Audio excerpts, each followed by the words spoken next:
Hi friends, welcome back to my channel. I'm Matt, this is NBC Stitcher, but this is not a Flosstube.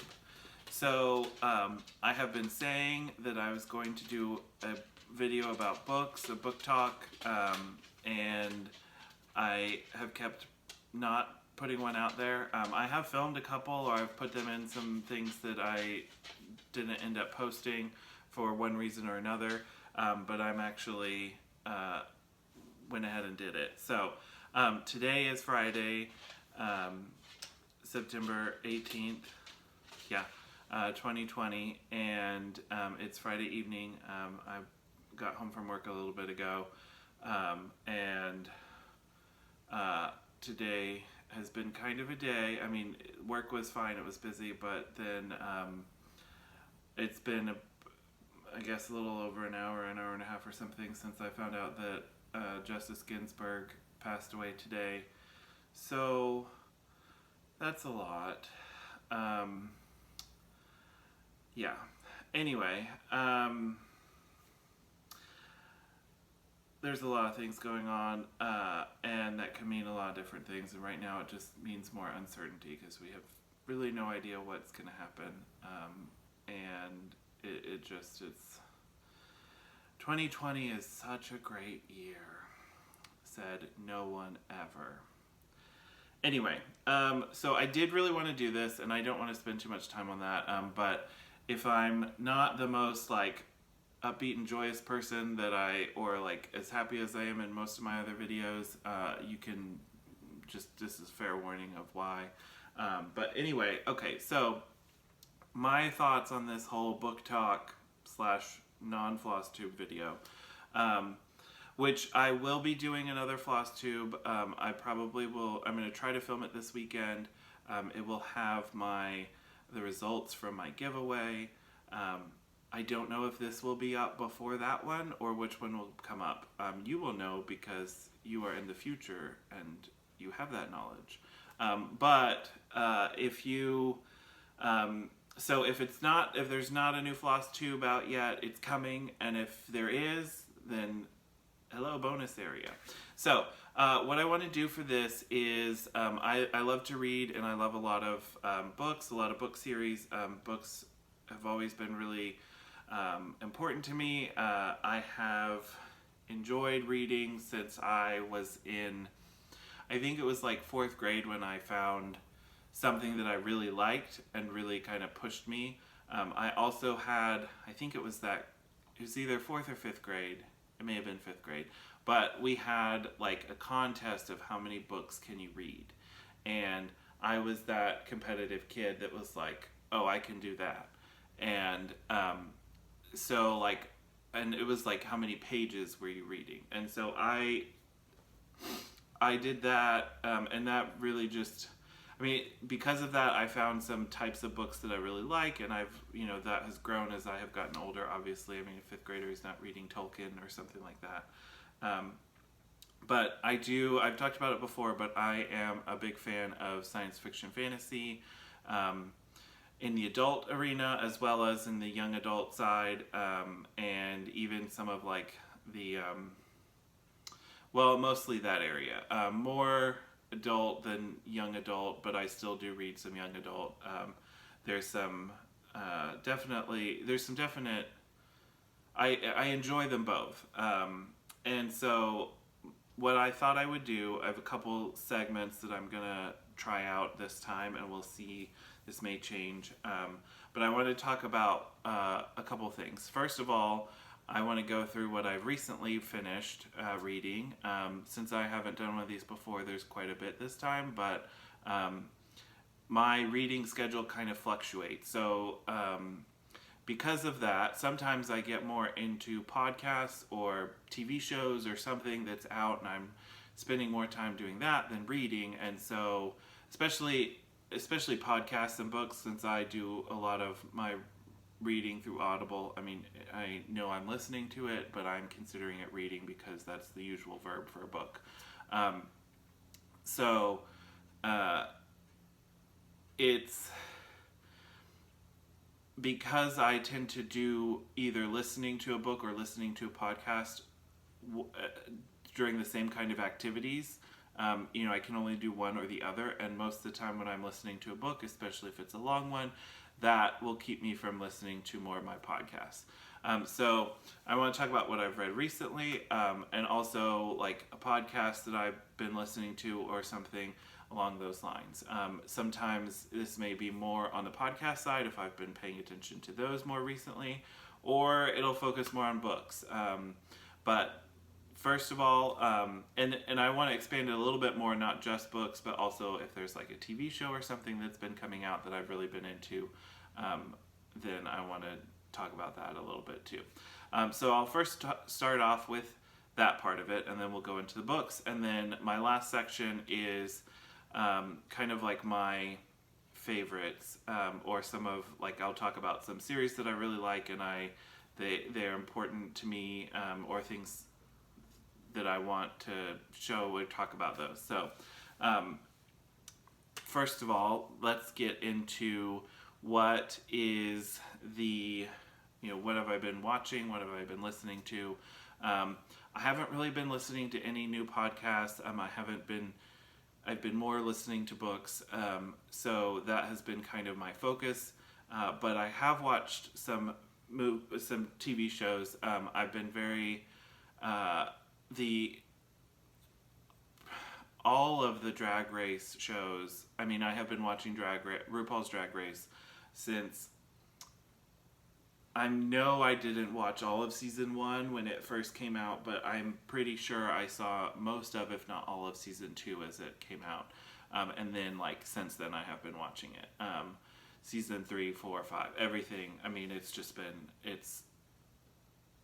I have been enjoying it. I've loved where it's gone to, and I love a lot of the performers that come out of that show. There is now been Drag Race Canada. There's also Drag Race Thailand, which has done 2 seasons. There's Drag Race Canada, which just finished its first season, which was very enjoyable to watch. And then, which just started this week, there is now Drag Race Holland, these are all through the Ru family and the same producers behind it. RuPaul may not be in, and there's also Drag Race UK, which RuPaul did host the first season. I think she will be in the next one. But not all of the, RuPaul doesn't host all of them because there are multiple shows going on in lots of places and you can't have one person doing all of that work.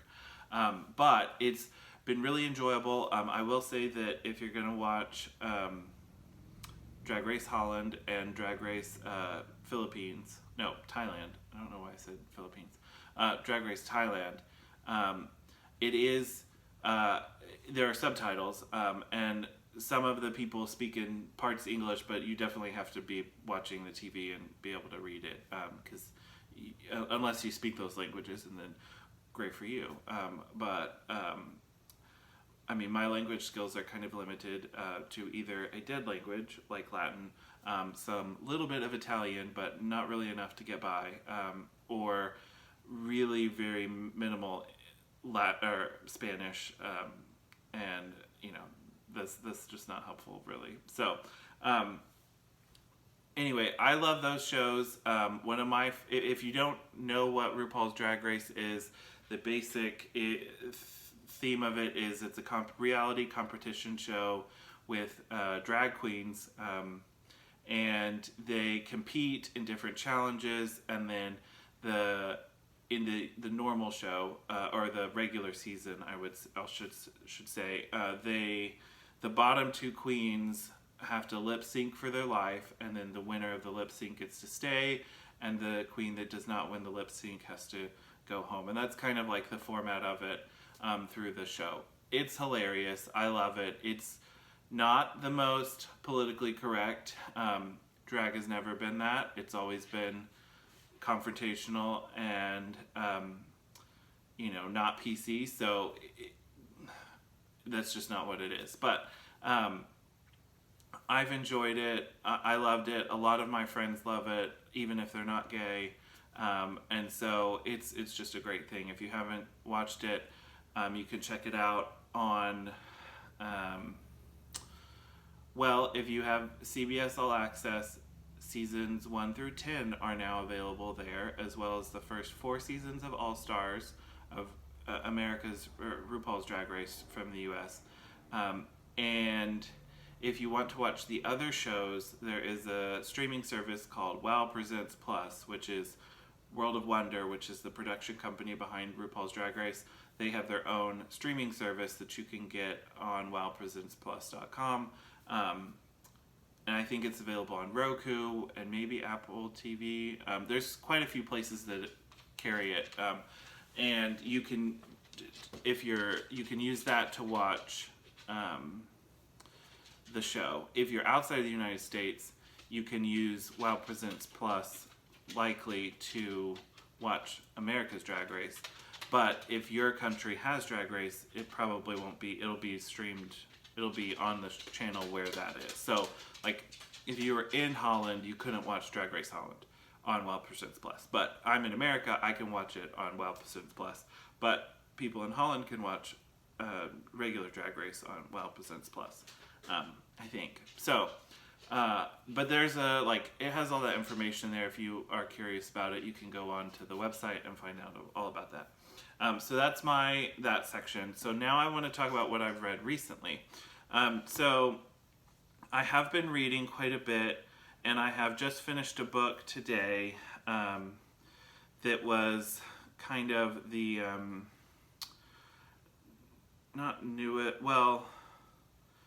it was a series that I started. So I'm going to go through, oh no. Well, that was annoying. That's not helpful. Okay. I accidentally deleted the photos. Okay, well, I'll just have to show it in the app then. And this is not the most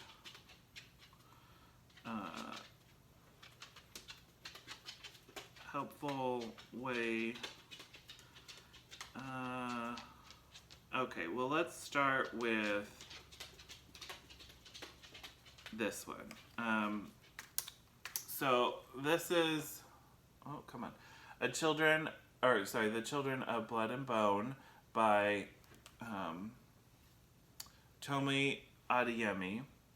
And this is a book that I saw Julie, Kansas City Girl in Colorado World, talk about on her Flosstube book section, and so I picked it up and I really enjoyed it.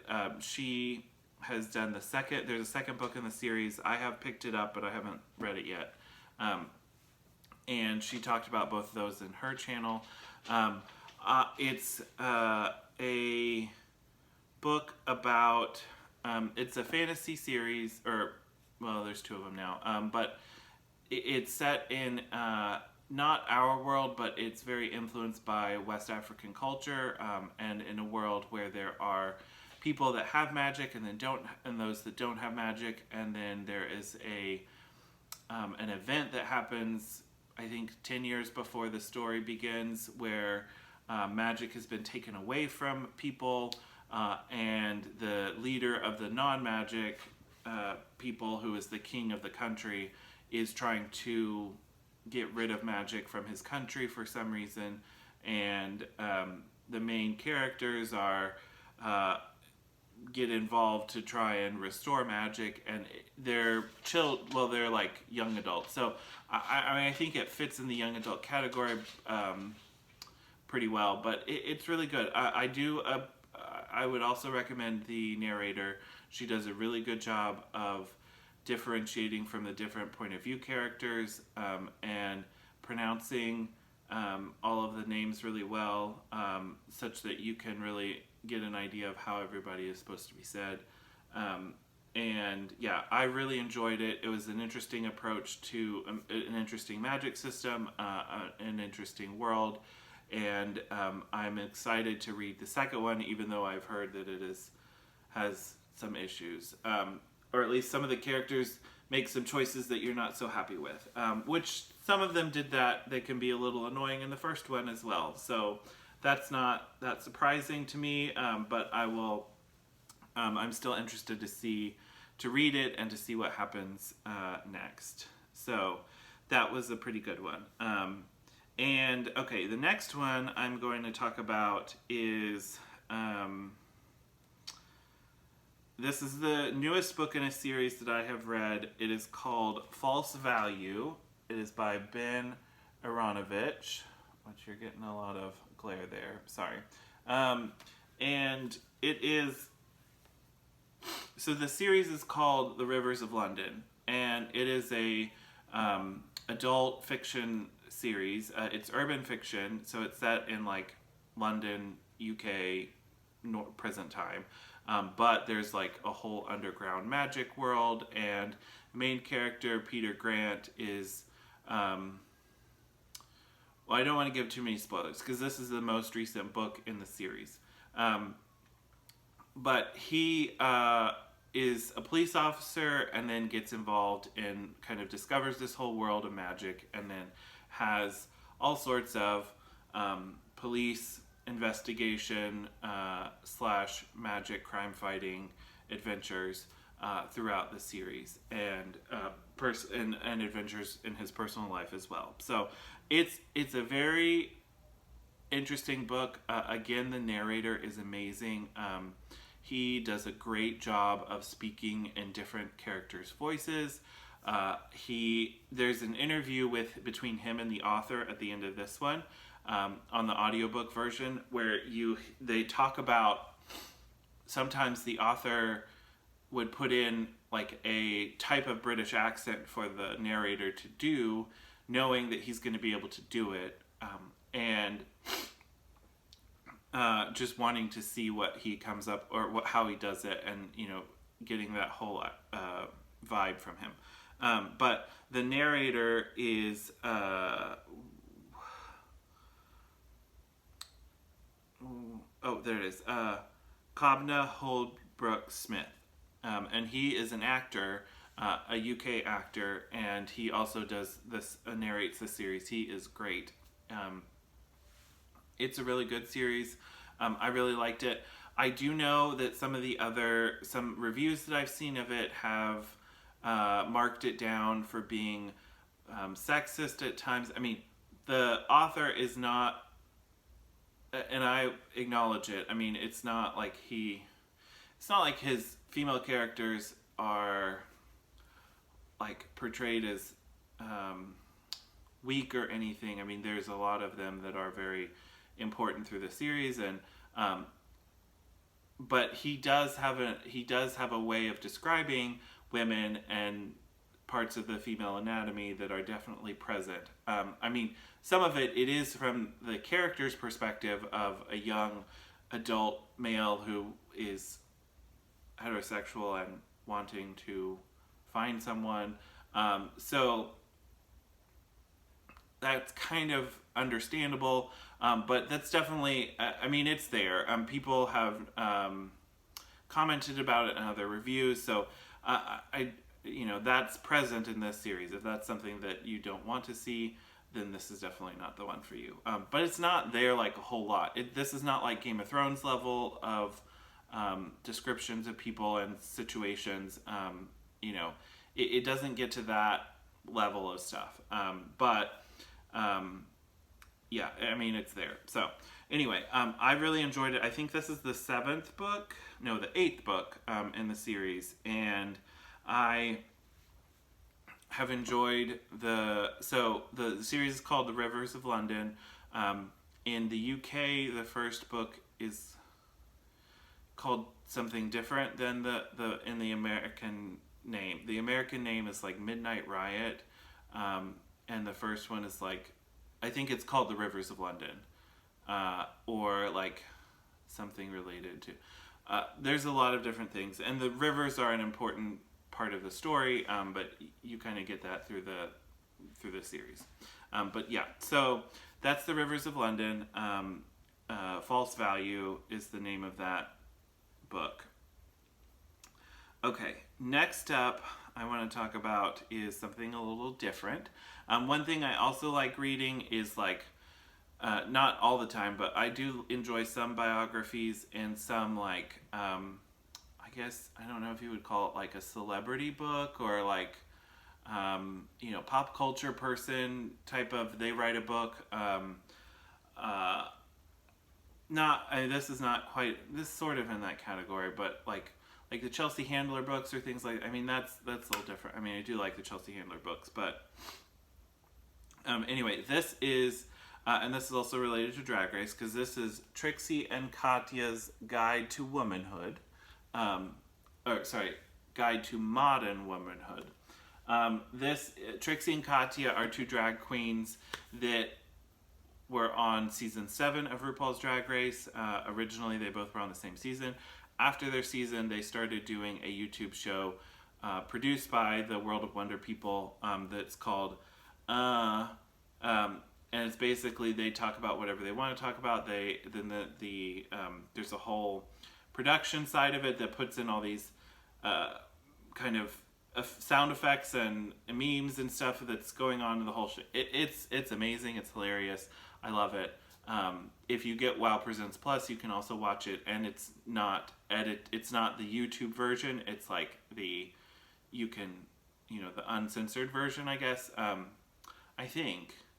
But you also, I know you get it earlier. So now, like, when it comes out there, it comes out, and then a week later, it comes out on YouTube. So if that's something that you like, you might want to check out WoW Presents Plus, because it's on there. Anyway, this book is good. It's not my favorite. Well, it wasn't my favorite. I would say, so it's only about 3 hours and 7 minutes. So it's not a very long book as far as like how long it is to listen to it. In physical form, it's also not it's not a very big book. I enjoyed it. I enjoyed hearing them talk about different things. I mean, it's kind of like set up in kind of like a self-help guide book of different topics, which was interesting. But honestly, I would rather just watch 3 hours of them doing their YouTube show or them kind of being ridiculous or doing other things, because I think that I liked it, but it wasn't my favorite. It probably was my favorite drag queen book, just because I haven't really found one that was really like super great. I mean, I didn't even finish Bianca Del Rio's book. I love her, but I mean, it's just like, in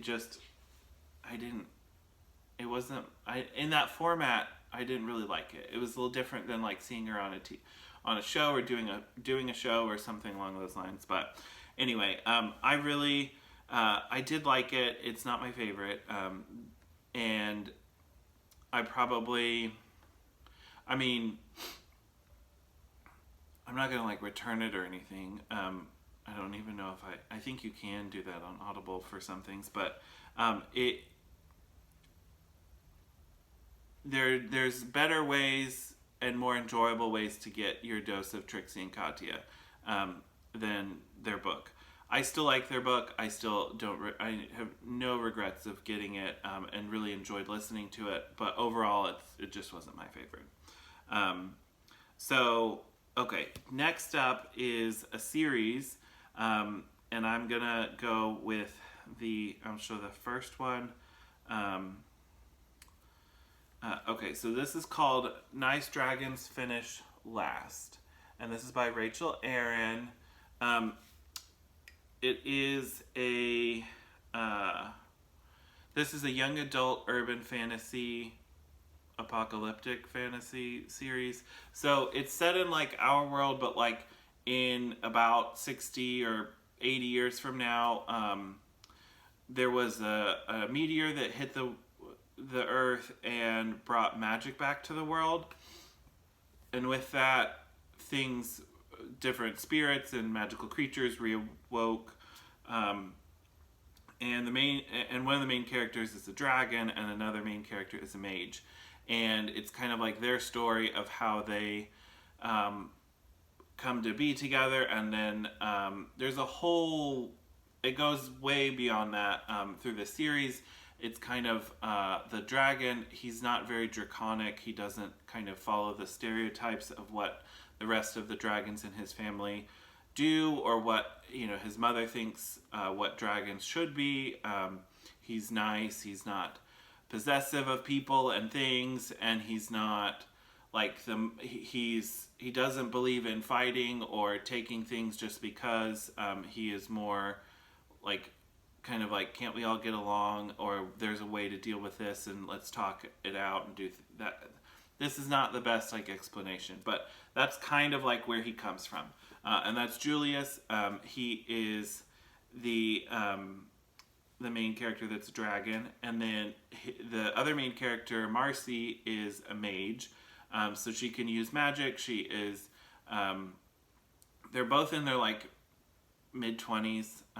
Like I think Julius is 24 and Marcy's 25 when it starts. So that's kind of like where they start. So when this meteor hit and brought magic back, one of the things that woke up was these spirits of the land, including a spirit of the land that is powered by the Great Lakes area. And when she woke up, she was not super happy with humanity because of all the pollution, and her fish were dying and all this stuff. So she like tore into Detroit and kind of like obliterated it, and then took over that area and built up a new city called the Detroit Free Zone, or the DFZ, and like kind of stole that from America, and kind of created her own new world. And then she allows anything to happen in her city except murder, and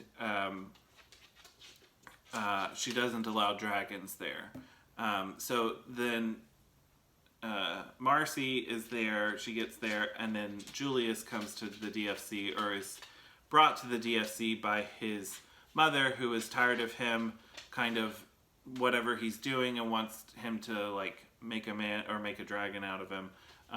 And so she like kicks him out and puts him there and like makes him do something, or she's gonna get rid of him.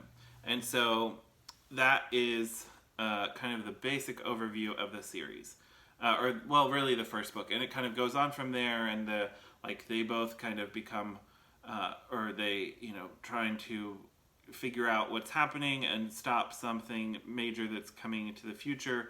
There are dragon seers that kind of know the future, and they're trying to alter it and save the world and all these things. So it's an interesting book series. I did enjoy it for the most part. I rated all of them, I think 4 stars or higher in my book, my journal. But they're like, there may have been a 3.75 on one of them. It is a little, it's a little verbose. So it's a 5-book series. I don't think you needed 5 books to do it. The last 2 really are like one book. There's kind of an end of 4 that really picks up right at 5, and there's no like. There could have been a way. It could have been done in a more compressed way without really sacrificing the story. And kind of the last one is it. They're good books. I really did enjoy them. But they're a little long. They don't need to be. I mean, individually they're not that long. I mean, the first one is like, well, 13 hours, and then they kind of go from there. Some are a little bit closer to 18, and then you know, I think the last one's less than 10. But they are interesting. I did enjoy them.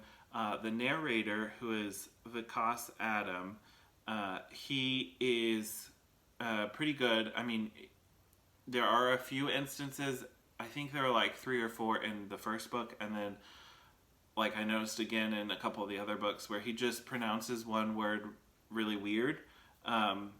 Like instead of barrage, he said barrage. Like it was just, it's like a word that's not used a whole lot, but it's not like, he doesn't have an accent of any other kind. I mean, it's an American accent otherwise, but then the way he pronounces a few words is just kind of like, what was that? Like, what is he trying to say? But it didn't really detract from it. It was just kind of like, Huh? What was, it made me think. But I did enjoy the books quite a lot. They did keep me going. So like when I started the first one, I really liked it, and then I kind of went from there. I saw this book. It was on like a recommendation when I logged into my Audible account, and it was like, you might like this one. So that was why I picked it, the first one, and then I kept going from there. And so it's 5 books. The series is done. It's over. But the author has done a second series in the same world, which is where we get to my last book. And this is called Minimum Wage Magic. And this is the one that I finished today. This is also by Rachel Aaron. It's set in the same world as so the first series is called the Heartstriker series. Julius is Julius Heartstriker.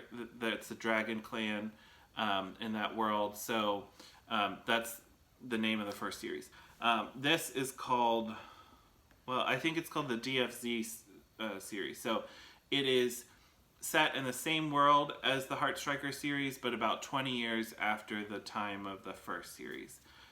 It follows a young woman that is trying to get away from her family and trying to make something of herself on her own without her family controlling her.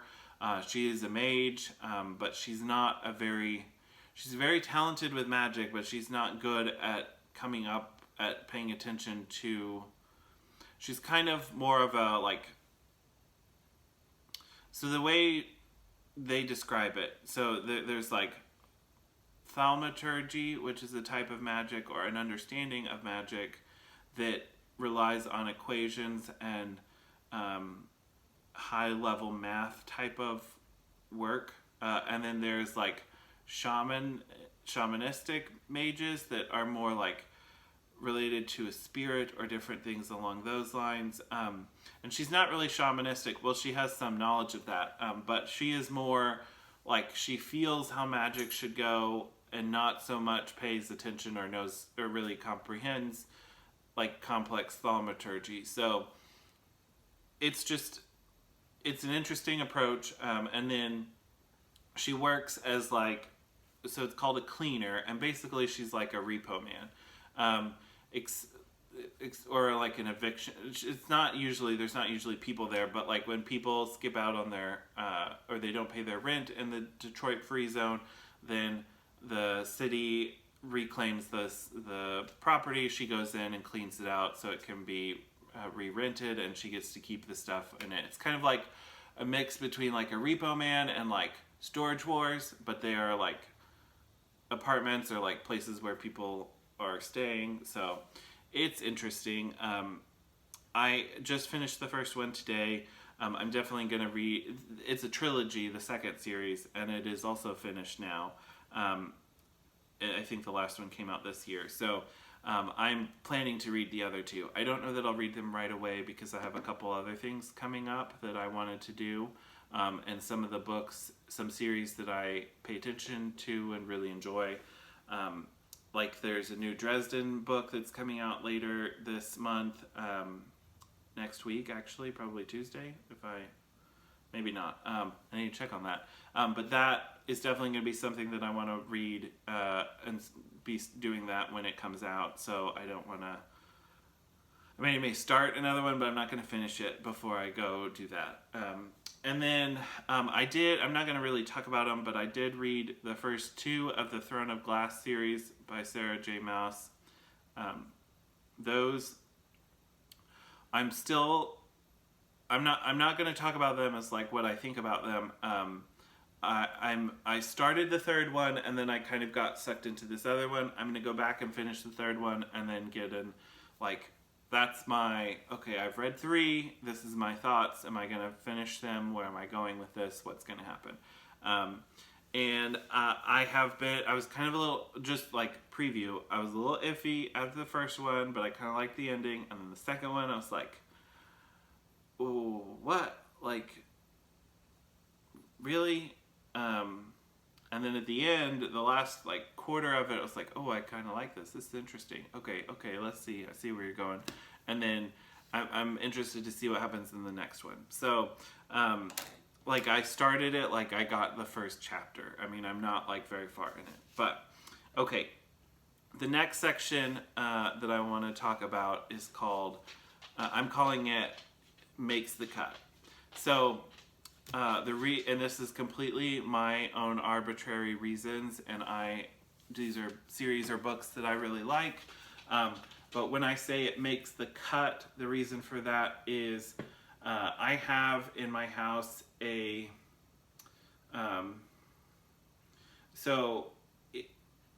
when I got my house, there was no dining room. There's a tiny little like nook off of the kitchen with like a dining room, like a overhead fixture that was the like effective dining room for the people that lived here before me. But that was not, the kitchen's also not the biggest. My house is like, it's a mid-century house. It's like 1959. It was built in 1959. So it is, I love my house, but the kitchen is definitely, like I had to put my fridge somewhere else because it does not fit in this tiny little like hang down area for a fridge that would have fit in 1959. So it's a little different. And so that was kind of, I ended up putting my fridge in part of the area where there would have been a dining area. But there are two living areas, like a formal and an informal living area. I don't need that. So I converted one of the living areas to my dining room / game room, where I have my dining table and chairs, and then I have bookshelves around the edge of the room. And I'll try to do like, maybe I'll film in there next time that I'm doing one of these. But it is, it's kind of got, I have like mirrors in there and it's kind of weird. But I'll try, we'll figure it out. I'll do some testing and then maybe we'll do that the next time, or at least do like a little tour at some point of that. And so that is, so when I say it makes the cut, so I have bookshelves. In the bottom parts, I have board games in a lot of them, different board games that I enjoy playing with my friends. We haven't really had game night in a while because, 2020 coronavirus. But it is something that I enjoy. I enjoyed having people over to play board games in the past, and can't wait to do that in the future as well. But in the upper parts of the bookshelves, I have books. It's not all of my books, but it's a lot of the books that I really like, and I keep the ones out there that I am really interested in. Like, my favorites are out there. So that's the makes the cut. It's out there. It's not shoved in my other bookcases in my office or somewhere else in my house. So that's kind of my, like, when I'm saying it makes the cut. So all of these that I'm going to show in this section are things that are out there on my bookshelves, and I really enjoy them, and they have made the cut. I do adjust it at times. Sometimes I decide, okay, I want to move this out here, and I want to take that back. It's not like a seasonal thing where I'm like, Christmas books are coming out. I don't really have that. But I do sometimes, like, your tastes change over time. There's sometimes I'm like, oh, well, I really want to get this out there. Maybe I'll move stuff around. And some things like I have some Star Wars books out there. When I was in high school, and like the summer of high school, I really got into Star Wars books and the like expanded universe and everything. I have a whole bunch of them. I don't have all of them. At one point I had all of them that were out, but I stopped getting all of them a long time ago, and so I don't have all of them. And then now they're all not canon anymore. I mean, they were never like movie canon, but they were like the expanded universe, and then that all became Legends when Disney bought Star Wars, and now there's new stuff, and then they're redoing stuff. But there are certain books that I really liked and certain series or authors that wrote in those books that I really liked. So I have a section of my bookcase. I have a few Star Wars books right there. And then I have the rest of mine in another spot where they're all lined up in my, in the chronological order that they occurred, because, you have to have an order. But anyway, that is kind of an overview. I'm sorry, my dog is, as you can see, he wants attention. It's not quite time for his nightly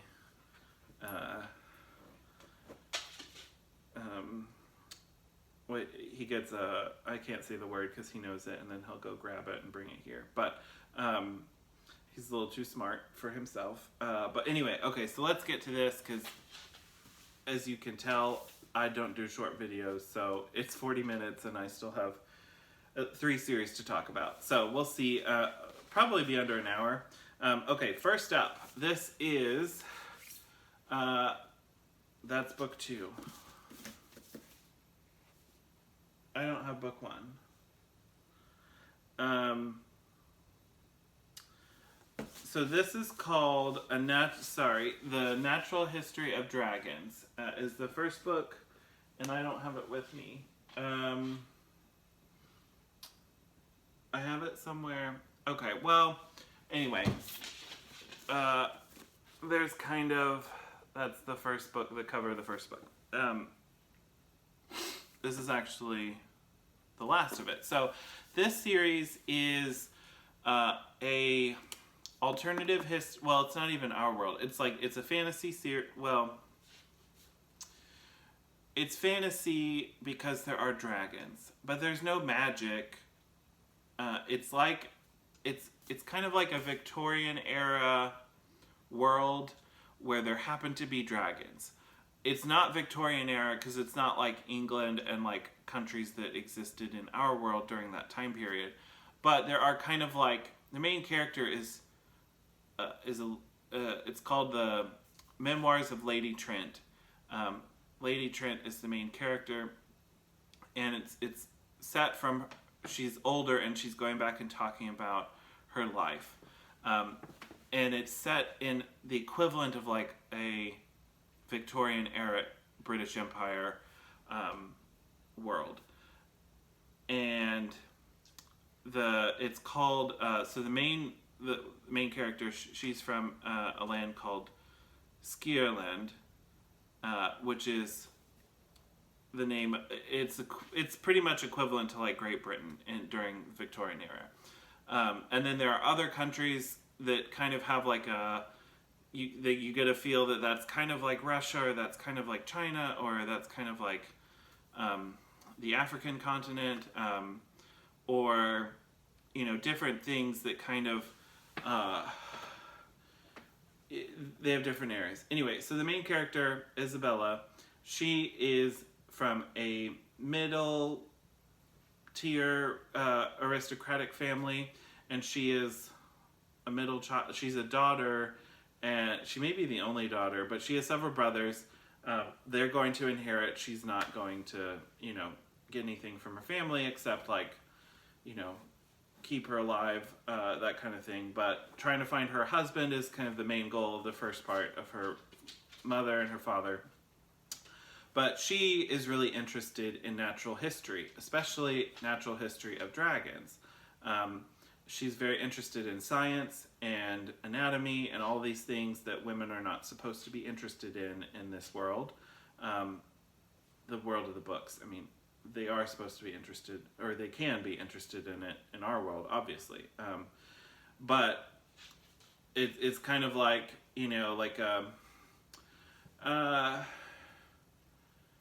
Marie Curie, or, that another like pioneer for science, women's representation in science. That kind of aspect is what she kind of features like in this book, because she's also telling this from her elder self, where she is kind of more successful than when she was as a newbie.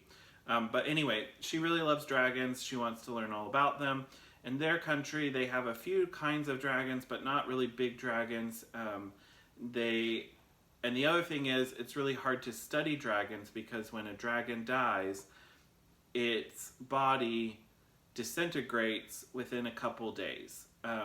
It starts to decompose really quickly, and it dissolves really pretty quickly. Part of it is like dragon bones are in general very light because they fly and they have to have, kind of like bird bones, which are more porous and a lot lighter than like a mammal or something like that. So she's interested in learning more about dragons. She marries her husband, who is also interested in dragons. They meet at like this happens pretty early on, so it's not like a big spoiler, but they meet at like a royal menagerie, looking at these dragons, and then he's also an aristocrat. He's interested in science and is also interested in science. So they end up going on an expedition. Lots of things happen, and she goes on several other expeditions throughout her life to learn more about dragons and the world, all these different kinds of dragons, and then their history, their world's history. And it's a great book. It's a great series. If you like Victorian era type stuff, it's kind of along those lines, but it's definitely, it's not in England. It's not set in our world. But I really enjoyed it. The physical books are kind of, I don't know if you can see that. So it's kind of interesting where you've got like, the pages are kind of, it's not like a clean, maybe you can see it like that, like where it's not a super, well, it doesn't really show. Well, it wasn't a good side. They're kind of like, it's not cut like a super, like it's kind of ribbed, the pages are. It kind of makes it a little bit more like old-timey type of thing. But, so there's 5 books in the series. It's called The Memoirs of Lady Trent. The first one is A Natural History of Dragons. The Tropic of Serpents is the second one. Voyage of the Basilisk. Labyrinth of Drakes is the 4th one. And the 5th one is Within the Sanctuary of Wings. I think that's the 5th one. I'm pretty sure. Yes. And it's a very... I loved that series quite a bit. I found this series because the narrator of the audiobooks is a narrator in another of my favorite series, and I was just searching what else she narrated, and this series came up, and I'd seen it at Barnes & Noble. I think the first one, maybe the second one was out, maybe the first 2 were out when I got the first one, or maybe it was just one. But it was, I saw it and I was like, oh, well, I'll give that a try. And I enjoyed it. So I would definitely recommend it if you like natural history. It has a very, I think, realistic approach to study of natural history from like a historical perspective of, it's not like modern day, obviously, but, the way that it would have been studied in the 1800s or something along those lines. So there is a new, I don't know if it's the start of a new series, but it is a new book that came out in the last year that is set in the same world, but like it's Lady Trent's granddaughter is the main character in that one. And that is also good, but I will say that one, I didn't bring it. Should have grabbed those. I wasn't paying attention. Anyway, it's not, these are like normal third person, well, actually it's first person, but she's talking about what happened to her memoir style series book where she's like saying what happened. Like it's a memoir type of approach. The new one is like from like journal, like somebody's journal entries, letters, articles from the paper. It's kind of told from like, you're kind of piecing together primary sources. I mean, it's not real, but like, well, they're not really primary sources, but you know, you're reading like somebody's letter to somebody else, and then their response or their individual journal entries of what they're like, oh, this happened to us today. There's some like kind of like normal narrative at times, but it's really told more from that kind of, you piece it together yourself approach, which that was the first time I'd read one of those. I enjoyed it because I loved the world and I was interested to see what happens. I don't know that I would have been super happy if that was like my first one. I don't know that style is not necessarily my favorite, or I think that style translates a lot better in person, reading it versus an audiobook form, just because there's visual cues and a lot of things that you can get that way that you can't really get in the audio format. But yeah, well, that series took a little bit longer to talk about. Okay, so number 2, we are talking, this is a middle grade series. This is not a young adult, it's even younger. So this is the Red Pyramid. This is by Rick Riordan, who, if you know the Percy Jackson books, the same author. Technically, it's the same world, because there are some like crossover stories between the two. But this is the Egyptian-themed series that he put out. I really enjoyed this a lot. It's a little different than the Greek and Roman-themed Percy Jackson and Jason Vale? No.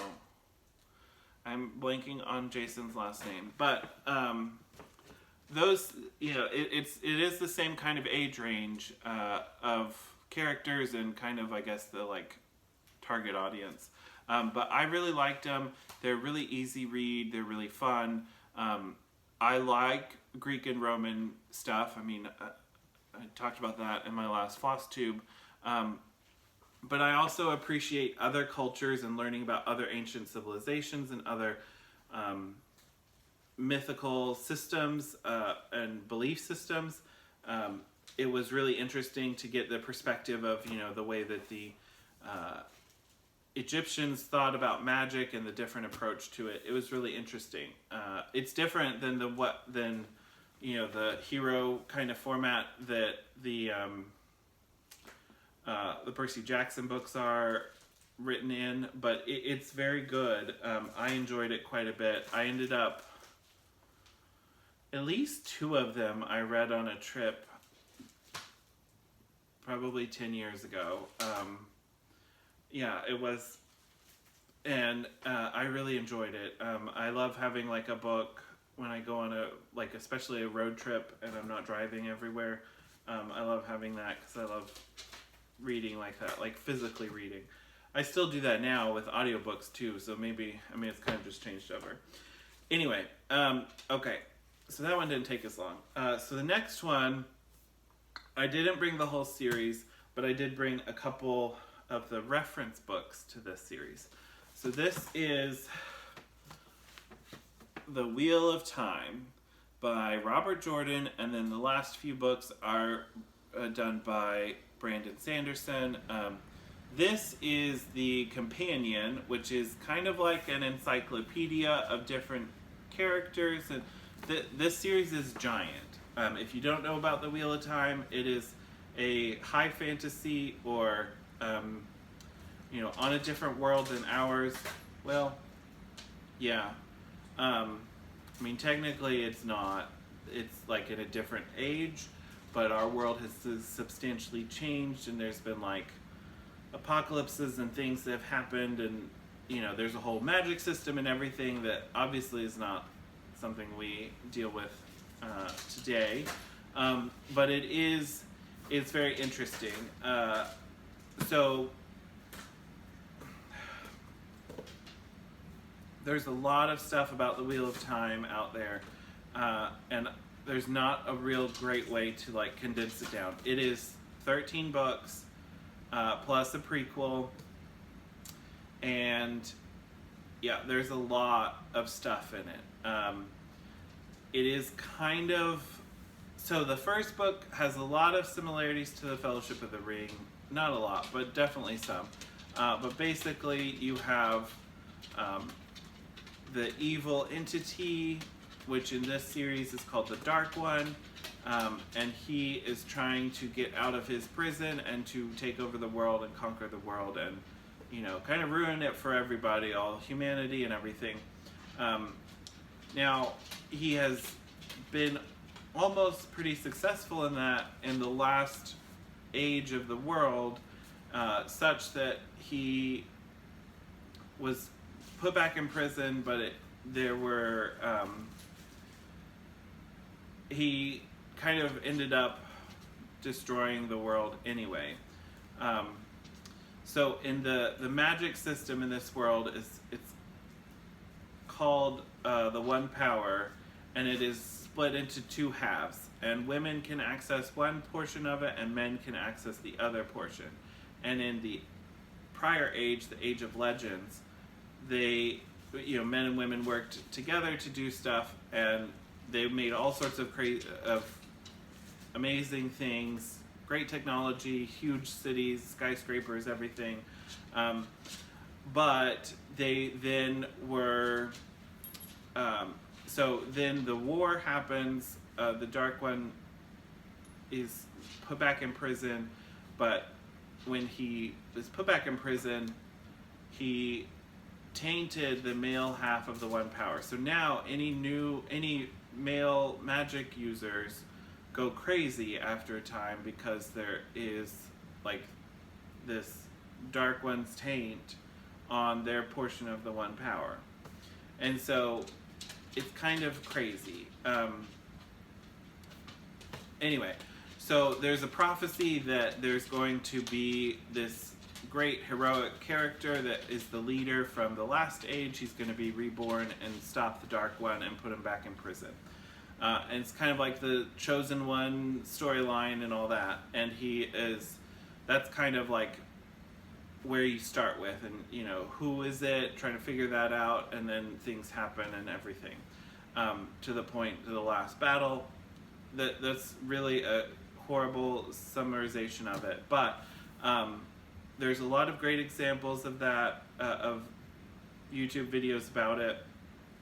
One of my favorite booktubers is Daniel Green. He does a lot of other things besides booktube, but he's kind of like started there. He talks a lot about the Wheel of Time. He has a lot of books, a lot of videos about the Wheel of Time in the world and everything, so you can learn a lot from him. But this is the companion. So this came out, so Robert Jordan passed away while he was writing the series. And the last 3 books are actually written by Brandon Sanderson, who is one of my favorite authors, and who, you know, he took it over. Part of what really helped him was a lot of Robert Jordan's notes and everything, because it's such a big series. It's long. There's a lot of characters.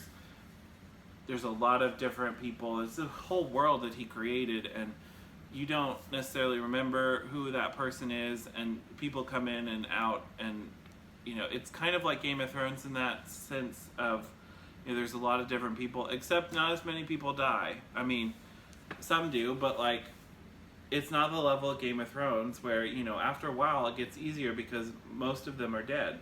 That didn't happen here, so there's still a lot of them. But this book was put out by Robert Jordan's wife, Harriet McDougall, who is also his editor, and a couple other people that they put together some of his notes, and you can get a good idea of some of, you know, the different if you're reading, you're like, wait, now who was that? This is a good source to like find out who they were talking about. I have used it when I have reread this series and found it very helpful. And another book that came out much earlier. This is The World of Robert Jordan's Wheel of Time. This is a book. It's also kind of like a reference book, but it has, it has some pictures of some of the main characters.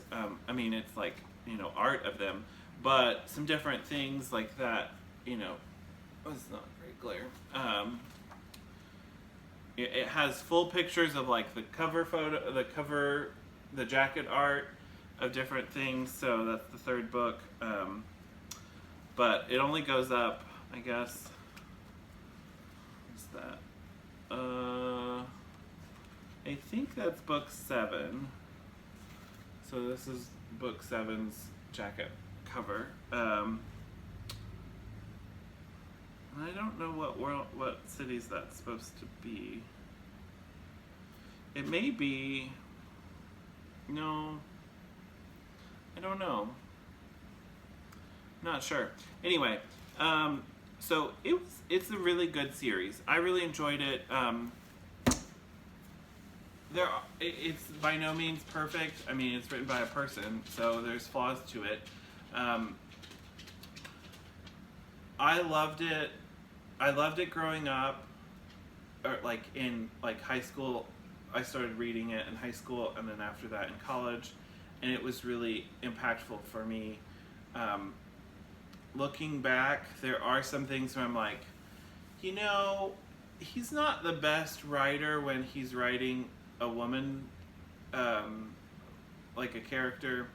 Sometimes his female characters are not the most well-rounded or realistic. But he's not, it's not he's not, they're not bad, they're not the best, but it's not horrible either. I guess I still really enjoy it for what it is, but I'm not by no means saying like, oh, Robert Jordan can do no wrong. I mean, some of his versions of women are not the best, or they're just kind of one-dimensional. It's not that like he puts them in a bad light. He's just doesn't. They're not as realistic because they're not. What are you doing? Sorry, my dog is eating something. I don't know what it is. Get out of there. But anyway, so that's The Wheel of Time. I really loved the series. I loved Robert Jordan's Wheel of Time. I really enjoyed Brandon Sanderson's, took over and did the last 3 books. And it was really great. I think he kind of, there are definitely, so one of the criticisms of so there was supposed to be one more book when Robert Jordan passed away, and Brandon Sanderson was the one that was tapped to finish it out, and he split it up into 3 books, because really there was no way to fit the amount of stuff that Robert Jordan wanted to fit into that one book into one book, and he had to split it into 3, and there's still 3 really big books. There's some stuff that happens in those where it's like, what's the purpose of this? And you don't really get a great idea. And I think Brandon has even said, well, a lot of that came from Robert's notes, and we didn't want to cut it without like him being there to be the one to say like, yeah, you don't really need that. We'd rather include something that pacing wise or you didn't really need because because it was like supposed to be there. But it's kind of like the whole series kind of leads up to the very end where there's this giant last battle, like between the forces of good and darkness, and it's quite amazing. It's a really great series. I really enjoyed it. I think lots of other people have too. So there is supposed to be a new series on Amazon based on the series, and I think they're filming it, or they were filming it now, and it's going to be coming out, I think, next year, the first season. It's kind of like Amazon's version of Game of Thrones to some extent, but I'm really excited to see it. They're going to make changes, I'm sure, but that doesn't I'm not one where I'm like, oh, the book was better. Well, okay, I will say the book is better. But I will say, you know what? That is good for what it is. I mean, you can't tell the same story in a different media. You know, a book, a TV show are different. Even episodic TV shows like Game of Thrones, they still couldn't cover everything that was in the books. I mean, they covered a lot of stuff. They covered other things. They combined characters. They did stuff. Until you got to the last season, that was a pretty good show. And then they retired and it showed. But you know, I usually like both things, or I like a comic, but I like the TV show, or but I like them differently. You know, they have a shared source material or shared like from the same kind of thing, but they're telling a different version of the story. And I think that both of those things can exist and can be enjoyed equally, or one slightly more than the other, something along those lines. But that's how I look at it. So yeah. Anyway, okay, so that's the end of this one. I didn't go that much over an hour, so that's good. But let me know what you think about doing more of these. Next time it will be shorter because I don't have as many books to talk about, because I will not have read as many between now and then as I did between 2 months ago or 3 months ago when I first started saying I would do one of these. So and then I can also do, instead of doing 3, I could do less of that, of the make the cut books. But anyway, I will see you all later. Bye. Bye.